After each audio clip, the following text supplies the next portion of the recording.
धातु अधातु देखेंगे इस चैप्टर में।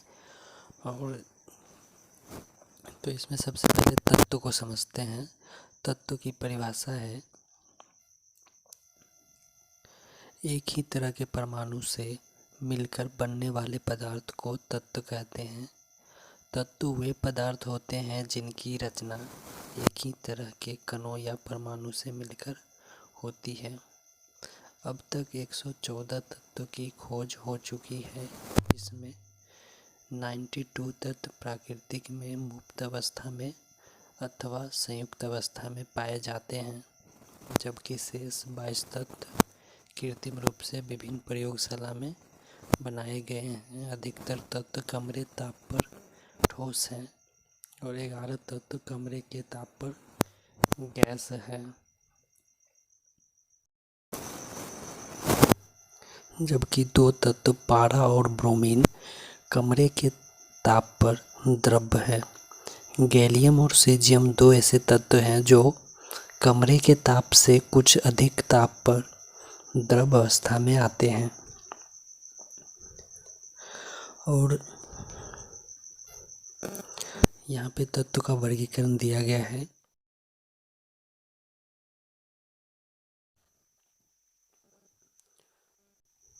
तो तत्व का वर्गीकरण देखेंगे, क्लासिफिकेशन ऑफ एलिमेंट्स।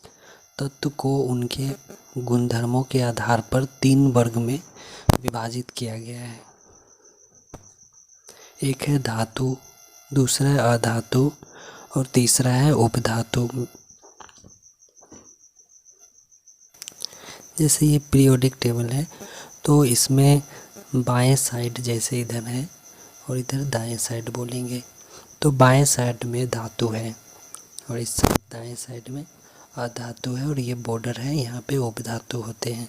जैसे यहाँ देखते हैं ये ब्लू कलर वाले जितने हैं ये सभी धातु हैं, येलो वाले यहाँ पे सभी अधातु हैं और ये ग्रीन वाले धातु हैं।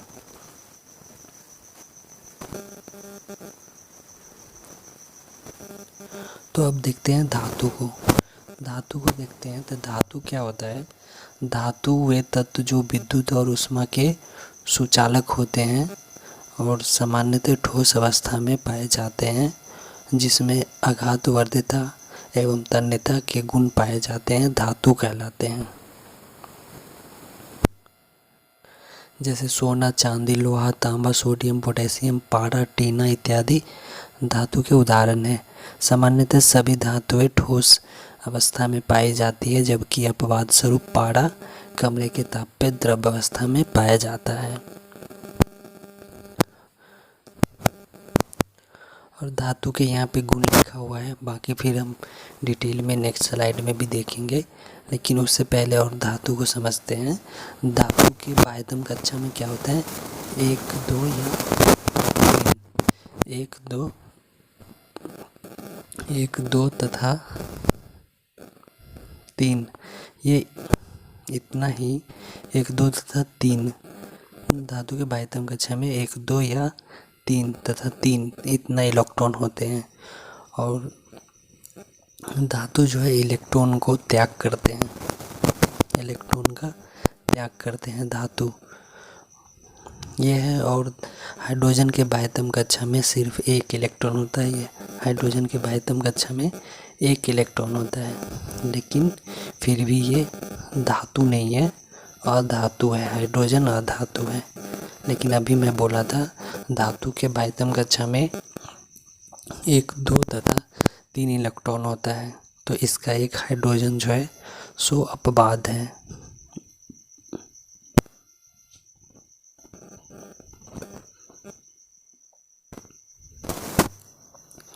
और देखते हैं धातु के बारे में और क्या है। जो सर्वप्रथम जो धातु खोजा गया था वो था तांबा। तांबा सर्वप्रथम धातु खोजा गया था मनुष्य के द्वारा, और मनुष्य के द्वारा जो सर्वाधिक यूज होता है धातु वो लोहा को सर्वाधिक यूज करते हैं हम लोग। और मनुष्य में सर्वाधिक, मनुष्य के शरीर में जो सबसे ज़्यादा पाया जाता है वो है कैल्शियम।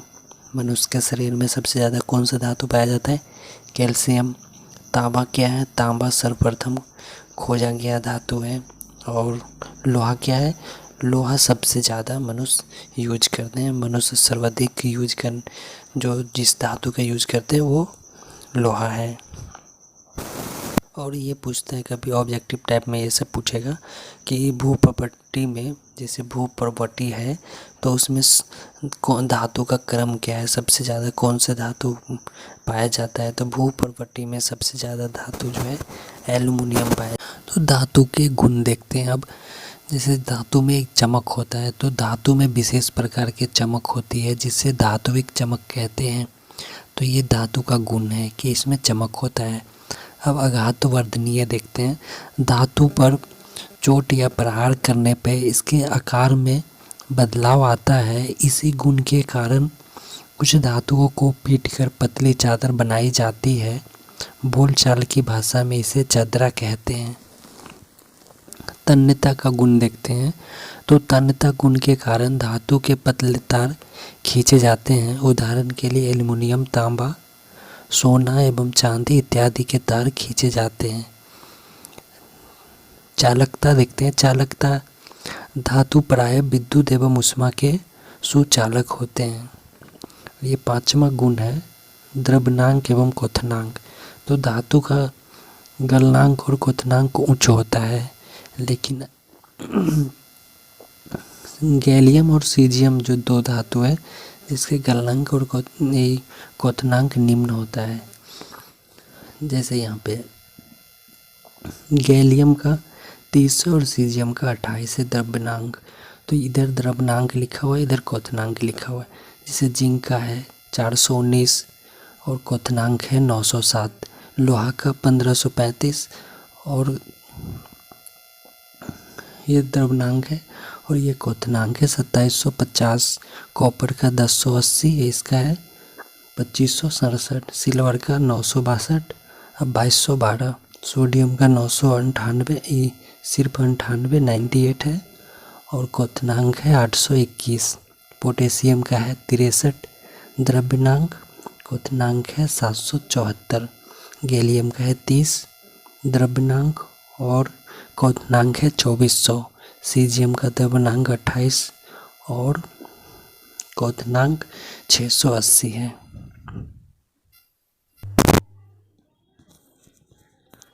ऊष्मीय एवं विद्युतीय चालकता को देखते हैं यहाँ पे। तो क्या होता है, इसमें सभी धातुएं ऊष्मा एवं विद्युत की सुचालक होती है। सिल्वर धातु ऊष्मा और विद्युत के सबसे अधिक सुचालक होती है, जबकि लेड सीसा जो होता है वो धातु के सबसे कम सुचालक होते हैं। और धातु के इसी गुण के कारण हमारे रसोई घर में जिंक, कॉपर और एल्युमिनियम के बने बर्तन का उपयोग किया जाता है। तो और यहाँ पे एक क्रियाकलाप है, इसको देखेंगे। तो ये स्टैंड है, ये बर्नर है, ये रड है, ये है ना, ये करके इस क्रियाकलाप के द्वारा हम देखते हैं कि धातु एक जगह से धातु के बर्तन में, और जैसे बर्तन भी होता है तो एक जगह गर्म करते हैं, ऊपर तक गर्म रहता है। वही क्रियाकलाप के द्वारा यहाँ चेक करते हैं। एक रड लिए हुए हैं, मीटर के रड है ये वायर। और इसमें क्या करते हैं, जो इसको एक छोर पे मोम रख देते हैं और दूसरे छोर से गर्म करते हैं, तो मोम जो अंत वाले छोर पे रहता है वहाँ पे पिघल जाता है। तो इस क्रियाकलाप में यही होता है। तो इलेक्ट्रॉनिक विन्यास देखते हैं अब। इसमें धातु के परमाणु की बाह्यतम कक्षा में साधारणतः 1, 2 या 3 इलेक्ट्रॉन होते हैं। जैसे धातु होते हैं, धातु के बाह्यतम कक्षा में 1, 2, 3 इलेक्ट्रॉन होते हैं, पहले बताया था। जो बाह्यतम संयोजी इलेक्ट्रॉन इसी को बोलते हैं। जैसे सोडियम है, सोडियम के परमाणु संख्या 11 होता है, तो 2 और 8 और यहाँ पे 2 मिसिंग हो, एक मिसिंग हो गया है, तो इसके बाह्यतम कक्षा में 1 है, 1 नहीं लिखा हुआ है। जैसे मैग्नीशियम है तो इसका परमाणु संख्या 12 है और इसके 2, 8, 2 होता है, इसके बाह्यतम कक्षा में 2 इलेक्ट्रॉन है, वहाँ पे 1 हो जाएगा। जिससे यहाँ पे सोडियम का मिसिंग हो गया था, तो मिस प्रिंट हो गया था, टाइप नहीं हुआ था। तो जैसे 2 हो गया, 8 हो गया, 10 हो गया और 1 उधर बच गया था। जैसे 2 और 8, 10 और मैग्नीशियम का 12 होता है, तो ये बाह्यतम कक्षा में इलेक्ट्रॉन 2 कहलाएगा। तो यही संयोजी इलेक्ट्रॉन कहलाता है। एल्युमिनियम के संयोजी इलेक्ट्रॉन 3 होते हैं। तो इसलिए धातु के बाह्यतम कक्षा में 1, 2 और 3 इलेक्ट्रॉन होते हैं और अधातु में 5, 6। विद्युत धनात्मक गुण। धातु के विद्युत धनात्मक गुण देखते हैं। जैसे धातु क्या होता है, धातु तो विद्युत धनात्मक होती है, अर्थात इन धातु के परमाणु अपने संयोजी शेल के इलेक्ट्रॉन को आसानी से त्याग कर धनायन में परिवर्तित हो जाती है। ये परमाणु अपना इलेक्ट्रॉन खोकर अपने निकट अक्रिय गैस की भांति अस्थायी विन्यास प्राप्त कर लेती है। दिया गया है तो सोडियम धातु है, तो इसके बाह्यतम कक्षा में 1 इलेक्ट्रॉन होता है। तो धातु के गुण क्या होता है, जो इसके 1 इलेक्ट्रॉन है, जबकि ये अष्टक सभी धातु अष्टक पुराना चाहता है। अक्रिय गैस जैसे नज़दीकी अक्रिय गैस नियोन है, तो इसके भांति अगर ये अष्टक पुराना चाहेगा तो लास्ट के कक्षा में 8 इलेक्ट्रॉन होना चाहिए, तब अष्टक पूरेगा। तो इसके पास 1 इलेक्ट्रॉन है अंतिम कक्षा में, तो 7 लेना पड़ेगा तब पूरेगा, नहीं तो 1 छोड़ना पड़ेगा, तब अष्टक 8 रह जाएगा। तो ये क्या करता है, धातु 1 इलेक्ट्रॉन छोड़ देता है। जैसे यहाँ सोडियम है, 1 इलेक्ट्रॉन छोड़ दिया, यहाँ आयन बन गया, तो प्लस चार्ज होता है। जब धातु त्याग होता है, दूसरे को देते हैं, तो उस पर प्लस चार्ज आता है, जो लेता है तो उस पर माइनस आता है। तो ये धातु अपना 1 इलेक्ट्रॉन को त्याग देता है, तो यहाँ पे प्लस चार्ज आ गया। वही धातु विद्युत धनात्मक गुण होता है धातु में, तो ये समझ रहे थे यहाँ पे। जैसे कैल्शियम है, तो इसके अंतिम कक्षा में 2 इलेक्ट्रॉन है, तो ये 2 इलेक्ट्रॉन को त्याग करके विद्युत धनात्मक गुण अपना लेता है, अष्टक पूरा लेता है, 8 इलेक्ट्रॉन। ये धातु के रासायनिक गुण है। तो इसमें देखेंगे धातु के रासायनिक गुण, ऑक्सीजन के साथ धातु की अभिक्रिया करने पे धातु ऑक्साइड बनता है। जैसे कॉपर प्लस O2 अभिक्रिया करके कॉपर ऑक्साइड बना लेता है। कॉपर धातु है, तो सोडियम ऑक्साइड है, तो सोडियम ऑक्साइड बना लेता है। सोडियम ऑक्सीजन के साथ अभिक्रिया करके एक उभयधर्मी ऑक्साइड होता है, जो न अम्ल होता है न क्षार होता है। जैसे कुछ धातु के ऑक्साइड जैसे Al2O3, ZnO और PbO और BeO आदि जो है ये उभयधर्मी ऑक्साइड होते हैं। ये अम्लीय की तरफ भी व्यवहार करते हैं और क्षार की तरफ भी व्यवहार करते हैं, दोनों तरह से ये व्यवहार करते हैं, इसलिए इसको धातु का ऑक्साइड उभयधर्मी ऑक्साइड कहते हैं। ये द्विधर्मी ऑक्साइड भी इसको बोला जाता है, एम्फोटेरिक ऑक्साइड भी बोलते हैं इसको। अम्ल एवं भस्म दोनों के साथ अभिक्रिया करते हैं। उदाहरण के लिए ZnO तनु और HCl के साथ अभिक्रिया करके ZnCl2 और H2O बनाता है। जैसे ZnO जो है इसके साथ अभिक्रिया करके HCl जो है इसे एक अम्ल है, और इस तन्नु हाइड्रोक्लोरिक अम्ल है, ये Zn क्लोरोक जिंक क्लोराइड प्लस H2O जल बना देता है। और HCl अम्ल है, तो अम्ल से अभिक्रिया कर लेता है जिंक धातु। उसी तरह से जिंक ऑक्साइड जो है सोडियम ऑक्साइड से ये अभिक्रिया किया है यहाँ पे, तो सोडियम जिंक ऑक्साइड बनाया और H2O जल बनाया। जल के साथ धातु की अभिक्रिया को देखते हैं, तो सोडियम और पोटेशियम है, तो धातु ठंडे जल के साथ तेजी से अभिक्रिया करती है, फलस्वरूप उत्पन्न हाइड्रोजन H2O गैस तत्काल जलने लगती है तथा काफ़ी मात्रा में ऊष्मा उत्सर्जित होती है। यह अभिक्रिया ऊष्माक्षेपी कहलाती है। जैसे यहाँ पे पोटेशियम है, जल के साथ H2O के साथ अभिक्रिया करेगा, तो ये पोटेशियम हाइड्रोक्साइड बनाता है और हाइड्रोजन गैस H2 रिलीज हो रहा है और ऊष्मा ऊर्जा भी यहाँ से निकल रहा है, तो ये ऊष्माक्षेपी अभिक्रिया है। तो इसी प्रकार ये भी है, करके सोडियम हाइड्रोक्साइड पर हाइड्रोजन गैस ऊष्मा उत्पन्न करते हैं और अधिक क्रियाशील होने के कारण पोटेशियम सोडियम को केरोसिन तेल के अंदर रखा जाता है। अम्ल के साथ धातु की अभिक्रिया, धातु तनु अम्ल के साथ अभिक्रिया कर लवण और हाइड्रोजन गैस मुक्त करती है। जैसे मैग्नीशियम, यह तनु HCl के साथ अम्ल है, ये इसके साथ अभिक्रिया करके magnesium chloride plus hydrogen gas निकलती है। उसी तरह से जिंक है, जिंक ये H2SO4 के साथ अभिक्रिया करके zinc sulphide plus hydrogen gas release करती है।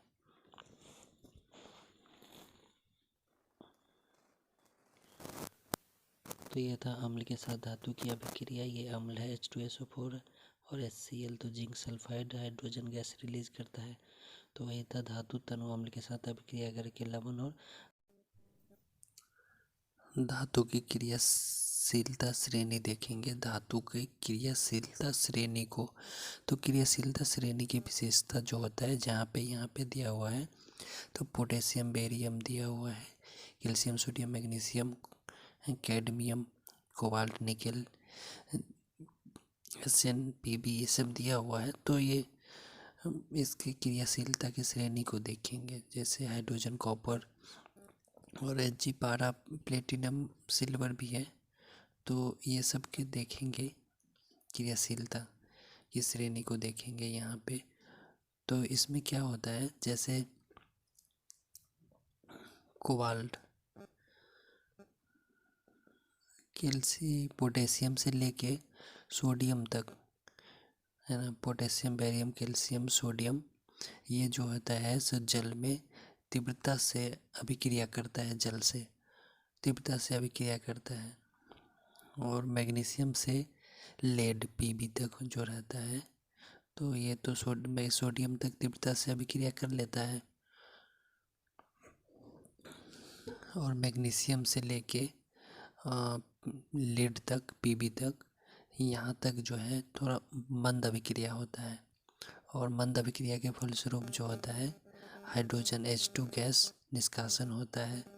और यहाँ पे कैडमियम कोबाल्ट निकेल ये सब जो है अम्ल के साथ कोई अभिक्रिया नहीं करता है और हाइड्रोजन गैस की निष्कासन नहीं होता। तो कॉपर से लेकर गोल्ड तक नीचे अम्ल के साथ कोई अभिक्रिया नहीं होता है, अतः हाइड्रोजन गैस नहीं निकलता है। लेकिन मैग्नीशियम से लेकर लेड सीसा तक हाइड्रोजन बंध दहन होता है। और ये देखते हैं विद्युत परिपथ में प्रायः एल्युमिनियम एवं कॉपर के तार का प्रयोग किया जाता है। सोना चांदी प्लेटिनम तांबा कम क्रियाशील धातु होने के कारण स्वतंत्र अवस्था में पाए जाते हैं।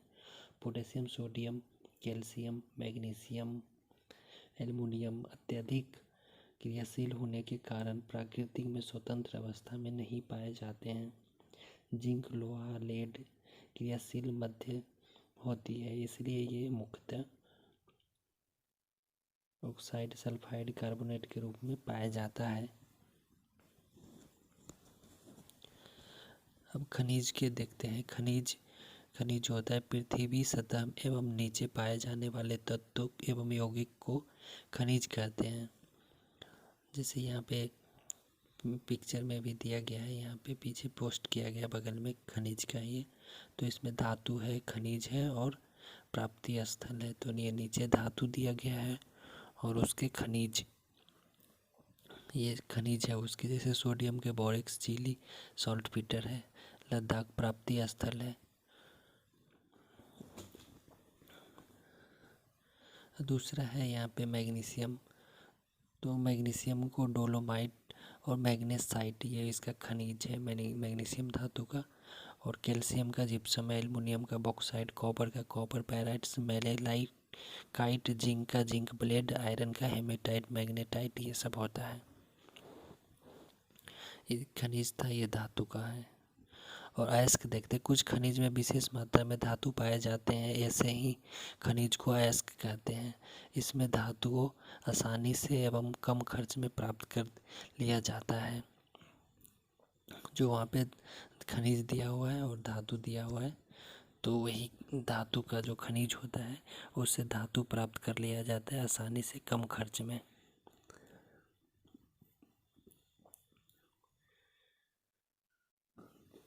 गैंग अब देखते हैं। गैंग अयस्क के साथ कुछ अशुद्धियाँ मिट्टी बालू इत्यादि मिली होती है, जिसे गैंग कहते हैं। भंजन, तो अब भंजन को देखते हैं। सल्फाइड अयस्क को अत्यधिक वायु की उपस्थिति में अधिक ताप पर गर्म करने की प्रक्रिया को भंजन कहते हैं। भंजन के फलस्वरूप धातु के सल्फाइड धातु के ऑक्साइड ZnO में परिणत हो जाता है। नेक्स्ट स्लाइड है निष्पादन। कार्बोनेट अयस्क को सीमित वायु में अधिक ताप पर गर्म करने की प्रक्रिया को निष्पादन कहते हैं।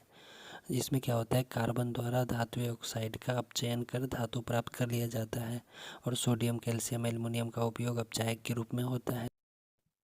तो अगला स्लाइड ये अम्लराज है। तो एक्वा रेजिया को देखते हैं। अब अम्लराज है तो इसको देखेंगे। तो इसमें क्या होता है, सांद्र हाइड्रोक्लोरिक अम्ल एवं सांद्र नाइट्रिक अम्ल का 3:1 के अनुपात में मिश्रण होता है। इसे वक्ता या प्रबल संक्षारक भी कहते हैं। तो अब संक्षारक को देखेंगे तो कुछ धातु को लंबे समय तक खुली हवा में छोड़ देने से उनके वास्तविक रंग एवं चमक गायब होने लगते हैं। इसे संक्षारण या जंग कहते हैं, जंग लगना कहते हैं। संक्षारण से बचाव है, जैसे पेंट कर लेना, तेल लगाकर, ग्रीस लगाकर, जस्ते के परत चढ़ाकर, क्रोमियम एनोडीकरण एवं मिश्र धातु बनाकर। ये अगला स्लाइड आप देखते हैं। तो ये अम्लराज था। तो अमलगम है ये। अब अमलगम को देखेंगे। कोई एक धातु एवं पारा का मिश्रण अमलगम कहलाता है। जैसे कॉपर एवं जिंक के मिश्र धातु पीतल है। कॉपर एवं टीन के मिश्र धातु कांसा है। सोल्डर भी मिश्र धातु है। यह पीबी एवं एसएन के मिश्र धातु होता है, शीशा एवं टीन के, और इसका उपयोग वेल्डिंग करने में किया जाता है। नोट मिश्र धातु का गलनांक एवं विद्युत चालकता शुद्ध धातु से कम होता है। अब धातु एवं अधातु के बीच अभिक्रिया को देखते हैं। जैसे धातु एवं अधातु के बीच अभिक्रिया के फलस्वरूप आयनिक यौगिक बनता है। उदाहरण के लिए सोडियम और क्लोरीन आपस में इलेक्ट्रॉन का त्याग एवं ग्रहण करते हैं। मैग्नीशियम एवं क्लोरीन के बीच भी इलेक्ट्रॉन का स्थानांतरण होता है। क्रमशः सोडियम क्लोराइड एवं मैग्नीशियम क्लोराइड यौगिक बनता है। जैसे यहाँ देखेंगे सोडियम है, इसके परमाणु होता है, परमाणु क्रमांक होता है 11 और इसके सेल जो होता है 2, 8, 1 होता है। इसके बाह्यतम कक्षा में 1 इलेक्ट्रॉन है, तो इसके संयोजी इलेक्ट्रॉन 1 है। तो ये धातु क्या होता है, जो 1 इलेक्ट्रॉन अपना त्याग कर देता है। और जैसे क्लोरीन है, अधातु है, तो अधातु के क्लोरीन के बाह्यतम कक्षा में 7 इलेक्ट्रॉन है। तो ये एक धातु सोडियम से 1 इलेक्ट्रॉन ग्रहण करके अष्टक पूरा लेगा और वो सोडियम जो है 1 इलेक्ट्रॉन अपना त्याग करके अष्टक पूरा लेगा। तो ये दोनों में आबंध बन जाता है। तो इससे सोडियम अपना एक धातु 1 इलेक्ट्रॉन त्याग करके और क्लोरीन 1 इलेक्ट्रॉन ग्रहण करके सोडियम क्लोराइड बना लेता है। उसी तरह से मैग्नीशियम में 12 है, तो इसके अंतिम कक्षा में 2 इलेक्ट्रॉन है। क्लोरीन है, इसके अंतिम कक्षा में 7 इलेक्ट्रॉन है। तो मैग्नीशियम क्या करता है, अपना 2 इलेक्ट्रॉन त्याग करके क्लोरीन 1 इलेक्ट्रॉन ग्रहण करके मैग्नीशियम क्लोराइड बना लिया है। अब अगला स्लाइड ये है धातु एवं अधातु है। तो इसमें अधातु 22 है, 11 गैस है, 1 द्रव है एंड 10 ठोस है। तो दाहिने साइड में पीला वाला जो दिख रहा है वो अधातु है। बहुत से ऐसे तत्व हैं जो भौतिक तथा रासायनिक गुण में धातु से भिन्न होते हैं, अधातु कहलाते हैं। कार्बन, ऑक्सीजन, हाइड्रोजन, नाइट्रोजन, गंधक, ये सभी अधातु है। अधातु के गुण है यहाँ पे, ये प्रायः भंगुर होते हैं, इससे चादर तार नहीं बनाया जा सकता, इसमें किसी विशेष प्रकार की चमक नहीं होती है। ये ऊष्मा एवं विद्युत के प्रायः कुचालक होते हैं। और चौथा गुण है, इसमें मुक्त इलेक्ट्रॉन नहीं होते हैं। इनके परमाणु की बाह्यतम कक्षा में 5, 6, 7 इलेक्ट्रॉन होते हैं। इलेक्ट्रॉन के 1, 2, 3 होते हैं। जैसे सल्फर, मैग्नीशियम सॉफ्ट होता है और डायमंड काफ़ी हार्ड होता है। यह धातु के गुण था। फिर ये रासायनिक गुण देखते हैं, अधातु का ही है। तो ऑक्सीजन के साथ अभिक्रिया कर अधातु ऑक्सीजन के साथ संयोग करके अम्लीय ऑक्साइड बनाता है और ये ऑक्साइड जल में घुलकर अम्ल हो जाता है। जैसे कार्बन है, ऑक्सीजन है, ये अभिक्रिया करके कार्बन डाइऑक्साइड बना लेता है।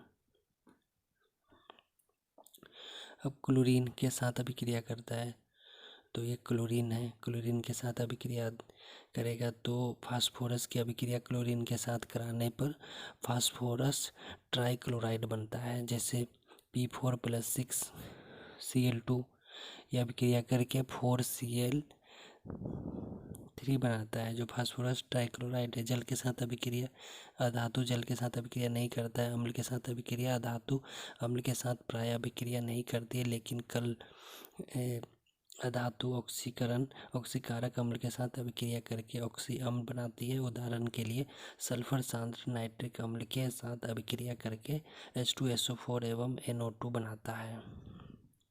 जैसे सल्फर है और 6NHO3 है, तो यह अभिक्रिया करके H2SO4 एवं 6NO2 और 2H2O बना लेता है। तो अगला स्लाइड है धातुएं।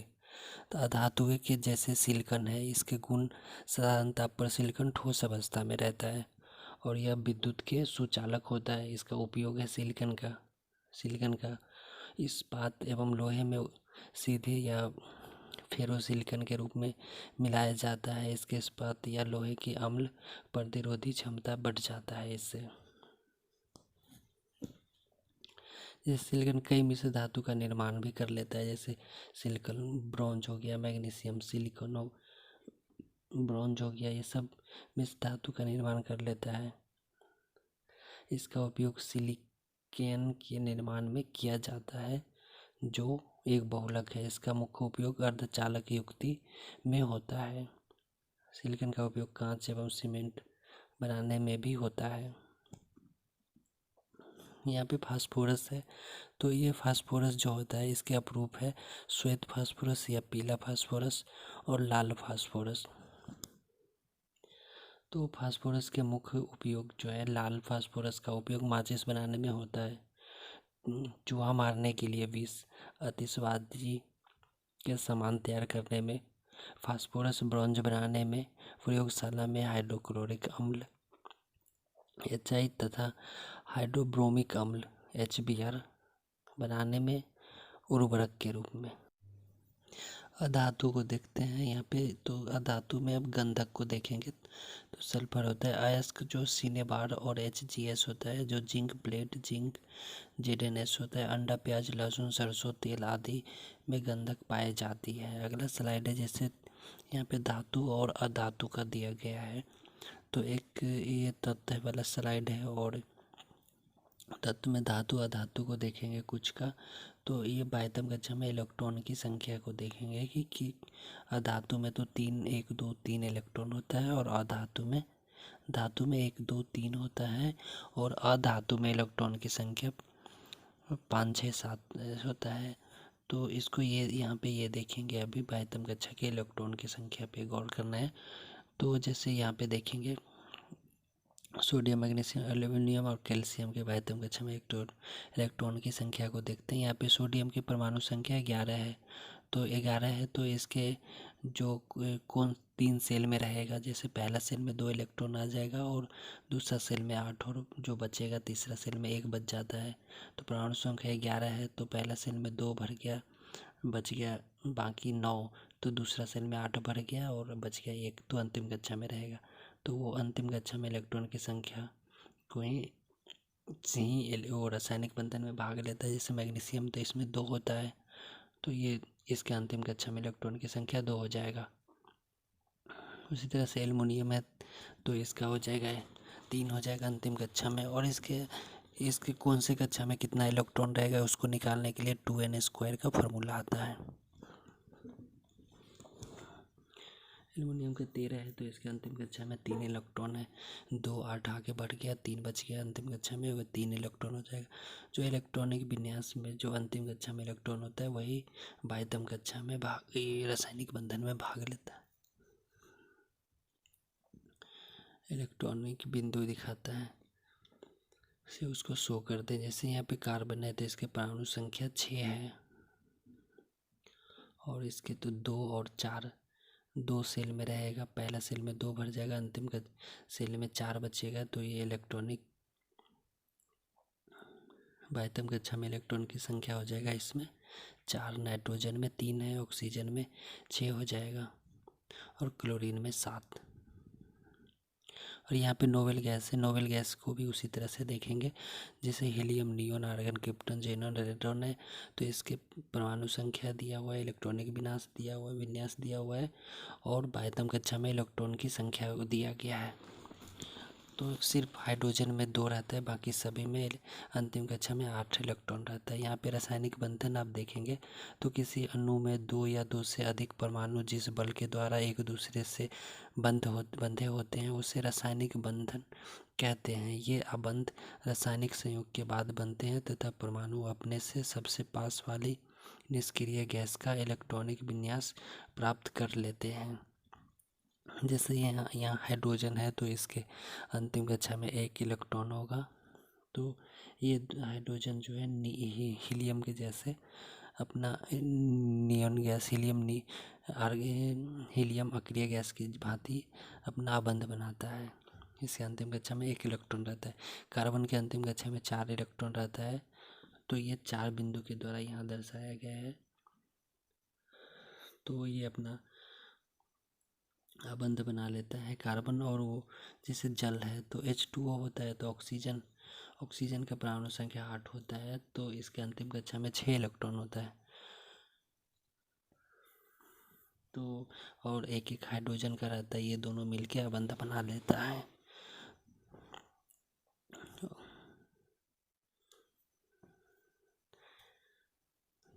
तो H2O को जैसे देखेंगे तो H2O में क्या होता है, 2 हाइड्रोजन होता है और 1 ऑक्सीजन होता है जल में। तो ऑक्सीजन के तो 4 है, अंतिम कक्षा में 6 इलेक्ट्रॉन है और हाइड्रोजन के 1 है। तो ये बिंदु के द्वारा दर्शाया जाता है। दोनों साइड से 1 इलेक्ट्रॉन लेके ये साझा कर लेगा। अब रासायनिक बंधन के प्रकार देखते हैं। ये रासायनिक बंधन 2 प्रकार का होता है। विद्युत सहसंयोजक बंधन, इसी को आयनिक बंधन बोलते हैं, और सहसंयोजक बंधन दूसरा है ये कोवैलेंट बॉन्ड।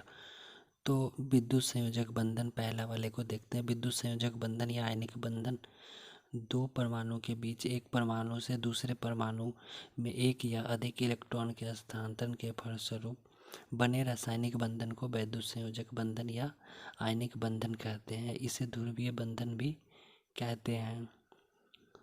विपरीत आवेश वाले सोडियम पे प्लस आयन धनायन रहता है और क्लोरीन पे ऋणायन रहता है। क्योंकि सोडियम के अंतिम कक्षा में 1 इलेक्ट्रॉन त्याग करता है इसलिए धनायन बनता है, क्लोरीन ग्रहण करता है इसलिए ऋणायन बनता है, और विद्युत आकर्षण बल द्वारा एक साथ जुड़ जाता है, सोडियम क्लोराइड बना लेता है।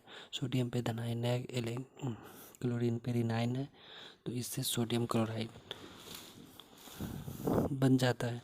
तो सोडियम पे प्लस चार्ज इसलिए लिखा जाता है क्योंकि सोडियम 1 इलेक्ट्रॉन खो देता है। जब 1 इलेक्ट्रॉन खोता है धातु तो वो धनायन बन जाता है, और धातु इलेक्ट्रॉन खोता है, त्याग करता है, और अधातु जैसे क्लोरीन है यहाँ पे तो इलेक्ट्रॉन ग्रहण करके ऋणायन बन जाता है।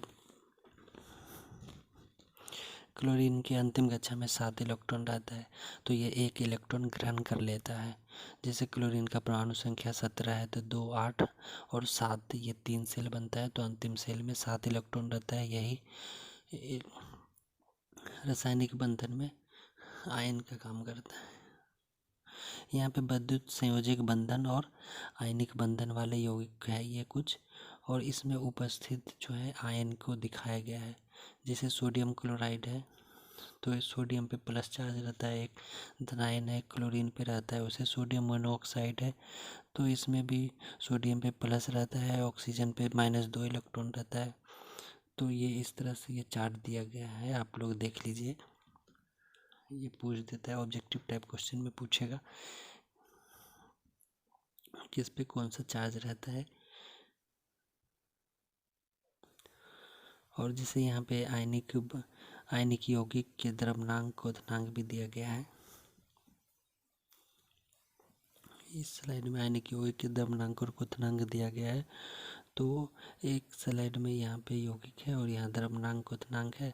जैसे सोडियम क्लोराइड है तो 801 और 1413 है। लिथियम क्लोराइड है तो 605 और 1299 इसका क्वथनांक है।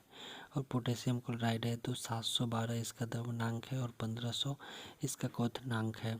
मैग्नीशियम क्लोराइड है तो 714 इसका द्रव्यमान है। और सहसंयोजक बंधन देख रहे हैं अब। तो जब दो परमाणु आपस में, जिस सहसंयोजक बंधन देखें, दो परमाणु आपस में इलेक्ट्रॉन का साझा करके अपना अष्टक पूरा करते हैं, तब उनके बीच बना हुआ रासायनिक बंधन सहसंयोजक बंधन कहलाता है। सहसंयोजक बंधन 3 प्रकार के होता है ये। तो इसमें तीनों को एक एक करके देखेंगे। पहला है एकल संयोजक बंधन, द्विसंयोजक बंधन और त्रिसंयोजक बंधन, ये तीनों था।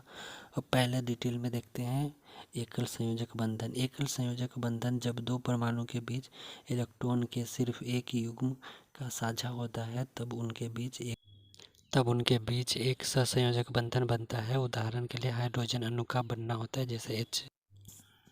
अब हाइड्रोजन अणु के बनने में इसमें क्या होता है, जैसे हाइड्रोजन के दो परमाणु के संयोग से हाइड्रोजन अणु H2 बनता है। इसमें हाइड्रोजन के दोनों परमाणु एक एक इलेक्ट्रॉन का साझा करके डुप्लेट पूरा कर लेता है। साझेदारी में भाग लेने वाले दोनों इलेक्ट्रॉन दोनों परमाणु के बीच में रहते हैं और दोनों हाइड्रोजन परमाणु के बीच दो बिंदु साझे के इलेक्ट्रॉन युग्म को निरूपित करते हैं। साझे के एक इलेक्ट्रॉन युग्म से एक बंधन बनता है, जिसे दोनों H परमाणु के बीच एक छोटी रेखा द्वारा सूचित किया जाता है। अतः हाइड्रोजन के अणु निम्नलिखित रूप से दर्शाया गया है, जैसे H.H1, ये करके ऐसे करके दर्शाते हैं, जैसे H और सिंगल डॉट से ऐसे करके छोटी रेखा से सूचित किया जाता है। जैसे इसको जो है डॉट के द्वारा इस तरह से दर्शाया जाता है। इसी को संयोजी इलेक्ट्रॉन बोलते हैं। तो ये इसमें दो मिलके, दोनों हाइड्रोजन मिलके संयोजी इलेक्ट्रॉन करके ये एकल सहसंयोजक का बंध बना लेता है।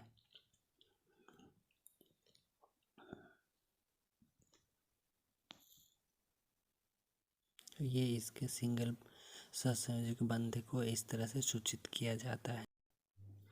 तो जब संयोग करने वाले दोनों परमाणु दोनों इलेक्ट्रॉन के साझा करते हैं, तब उनके बीच द्विसहसंयोजक बंधन बनते हैं। इसे डबल लाइन से सूचित किया जाता है। उदाहरण के लिए ऑक्सीजन अणु का बनना, ऑक्सीजन परमाणु के संयोजी सेल में 6 इलेक्ट्रॉन होता है। अष्टक पूरा करने के लिए ऑक्सीजन परमाणु को 2 इलेक्ट्रॉन की आवश्यकता होती है। अतः ऑक्सीजन के दो परमाणु 2 इलेक्ट्रॉन का परस्पर साझा कर अस्थायी ऑक्सीजन का निर्माण कर लेता है, जैसे यहाँ पे किया गया। ऑक्सीजन के बाह्यतम कक्षा में 2 इलेक्ट्रॉन है, जिसे संयोजी इलेक्ट्रॉन बोलते हैं। तो ये दोनों ऑक्सीजन जो है से 2-2 इलेक्ट्रॉन का साझा करके अपना अष्टक पूरा कर लेता है। तो इसमें क्या हो रहा है कि द्विसहसंयोजक बंधन बन रहा है, क्योंकि ये ऑक्सीजन के परमाणु संख्या 8 है और इसके सेल में 2 और 6 इलेक्ट्रॉन है। तो अंतिम कक्षा में 6 इलेक्ट्रॉन है, तो 2-2 इलेक्ट्रॉन लेके साझा कर लेता है दोनों ऑक्सीजन मिलके। O2 हो जाएगा यहाँ पे। तो इससे यहाँ पे द्विसहसंयोजक बंधन हो रहा है। अगला स्लाइड देखते हैं त्रिसहसंयोजक बंधन या त्रिबंधक बंधन को। तो इसमें क्या होता है, जब संयोग करने वाले दो परमाणु 3-3 जोड़ा इलेक्ट्रॉन, जैसे 6 इलेक्ट्रॉन साझा करते हैं, तो परमाणु के बीच त्रिसहसंयोजक बंधन बनता है। और त्रिबंधन को दोनों परमाणुओं के संकेतों के बीच छोटी छोटी 3 रेखाएं खींचकर निरूपित किया जाता है। जैसे ये 3 छोटी छोटी रेखा खींच के इस तरह से निरूपित करते हैं त्रिसंयोजक बंधन को। उदाहरण के लिए नाइट्रोजन अणु का बना। नाइट्रोजन परमाणु के संयोजी सेल में 5 इलेक्ट्रॉन रहते हैं। अतः नाइट्रोजन के दोनों परमाणु आपस में 3-3 इलेक्ट्रॉन के साझा करके अष्टक पूरा करते हैं, जैसे N7 2.2 और 5। इसके अंतिम कक्षा में संयोजी के इलेक्ट्रॉन नाइट्रोजन में 5 है,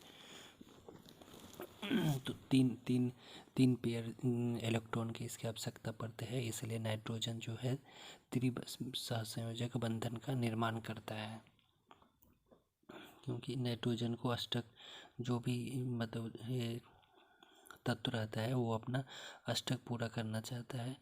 तो अष्टक पूरा करने के लिए नाइट्रोजन के लिए तीन इलेक्ट्रॉन की जोड़ी चाहिए, जो तीनों इलेक्ट्रॉन मिलके जैसे यहाँ पे दिखाया गया था। अब अयस्क के सांद्रण की विधि देखेंगे। हाथ से चुनना होता है और गुरुत्व पृथक्करण विधि है, फेन प्लावन विधि है, चुंबकीय पृथक्करण विधि है, और भी विधि है जो इम्पोर्टेंट है यहाँ पे, ये देखते हैं। और हाथ से चुनने वाला विधि को समझते हैं। तो हाथ से चुनने वाले विधि में क्या होता है, इसमें जो होता है सो बड़ा। तो हाथ से चुनने में इसमें क्या होता है कि अयस्क में विद्यमान बड़े आकार के टुकड़े जो अशुद्धियाँ को हाथ से चुनकर अलग कर लिया जाता है। तब अयस्क के टुकड़े के क्रशर में डालते हैं, जो एक टुकड़े को तोड़कर चूर चूर कर देते हैं। तत्पश्चात अयस्क को चूर्ण को स्टैम्प मिल में डालने पर अयस्क अत्यंत बारीक रूप में परिवर्तित हो जाता है। अब गुरुत्व पृथक्करण विधि को देखेंगे तो इसमें जो है अयस्क प्लस जल होता है। गुरुत्व पृथक्करण विधि वैसे अयस्क के लिए प्रयुक्त होते हैं जिसमें अयस्क के कण उसमें उपस्थित उपद्रव से भरी जाती है और अयस्क के चूर्ण को जल के साथ मिलाकर उसे कई मेडों, जैसे ये मेड बना हुआ है ब्लैक कलर का दिख रहा है, संयुक्त एक कंपन करने वाली टेबल से होकर प्रवाहित करते हैं। और ऐसा करने से अयस्क के भारी कण मेडों द्वारा रोक लिया जाता है और जबकि कीचड़ युक्त जल मेडों के ऊपर से होकर निकल जाता है। और जैसे यहाँ पे बेड भी बना हुआ है, ये टेबल है वो कंपन करते रहता है और कीचड़ युक्त जल है जो इधर नीचे गिर जाता है। तो फेन प्लावन विधि को देखते हैं। वो ये फेन प्लावन विधि में क्या होता है, अयस्क के भारी चूर्ण को जल से भरी एक टंकी में डालते हैं। तत्पश्चात उस जल में थोड़ा तेल डालकर वायु प्रवाह द्वारा जल को खूब आलोड़ित किया जाता है और विलेय अपद्रव जल में घुल जाते हैं और अयस्क के हल्के कण फेन के साथ जल की सतह के ऊपर आ जाते हैं, जिन्हें अलग कर लिया जाता है। और फेन झाग को समाप्त करने के लिए उसमें थोड़ा अम्ल मिला दिया जाता है और फिर सांद्रित अयस्क को छानकर सूखा ड्राई कर लेते हैं। इस विधि द्वारा तांबे, लेड एवं जस्ते के सल्फाइड अयस्क का सांद्रित किया जाता है। तो ये नीचे जो है सो अशुद्ध गैंग है, ऊपर अयस्क प्लस जल रहता है। वो वायु नली दिया हुआ है, जो ऊपर से जो वायु नली है और वो बुलबुला है। और ये चीड़ का तेल इसमें मिलाया जाता है, जो तेल जो है जो अयस्क प्लस जल प्लस तेल, जो उसमें चीड़ का तेल है, ऊपर फेन रहता है। और ये फेन प्लावन विधि। चुंबकीय पृथक्करण विधि को अब देखते हैं। तो ये चुंबकीय पृथक्करण विधि में क्या होता है, जो ये चुंबकीय अपद्रव है, ये अयस्क प्लस अपद्रव है। तो इसमें क्या होता है, मतलब यह विधि वैसे अयस्कों के लिए प्रयुक्त होते हैं जब अयस्क और उसमें विद्यमान अपद्रव्यों में कोई एक चुंबकीय हो। उदाहरण के लिए टीन के अयस्क टीन स्टोन में वुल्फ्राम अपद्रव के रूप में उपस्थित रहता है जो चुंबकीय होता है और टीन स्टोन अयस्क को पीसकर महीन चूर्ण बना लिया जाता है। अब इस चूर्ण को एक विद्युत चुंबकीय बेलनों के बेल्ट पर डालकर मशीन को चालू कर दिया जाता है और वुल्फ्राम चुंबकीय होने के कारण चुंबक की ओर आकर्षित होकर एक पात्र में गिरता है, जबकि अचुंबकीय पदार्थ उससे दूर होकर एक अलग पात्र में गिरता है। इस प्रक्रिया द्वारा सांद्रित टीन स्टोन अयस्क प्राप्त किया जाता है। विद्युत अपघट्ट प्रोसेस को देखेंगे। इसमें क्या होता है, इस विधि द्वारा तांबा, copper, zinc, tin, nickel, silver, gold, aluminium आदि धातुओं को शुद्ध रूप से प्राप्त किया जाता है। इसमें अशुद्ध धातु को एनोड एवं शुद्ध धातु को प्लेट को कैथोड के रूप में इस्तेमाल किया जाता है। धातु के एक लवण का विलयन विद्युत अपघट्ट का कार्य करता है एवं विद्युत धारा प्रवाहित करने पर एनोड से शुद्ध धातु निकालकर विद्युत विलयन में जाती है और विलयन में से उतना ही शुद्ध धातु कैथोड पर एकत्रित हो जाती है। विलेय अपद्रव विलयन में चले जाते हैं, जबकि अविलेय अपद्रव एनोड के नीचे पेंदी में एकत्रित हो जाते हैं, जो एनोड मध्य कहलाते हैं। ये प्रोसेस होता है इसमें। इस तरह से ये वीडियो को यहीं पे अंत करते हैं। अगर आपको अच्छा लगा होगा तो ये वीडियो को लाइक कर दीजिएगा और चैनल को सब्सक्राइब जरूर कर लीजिएगा।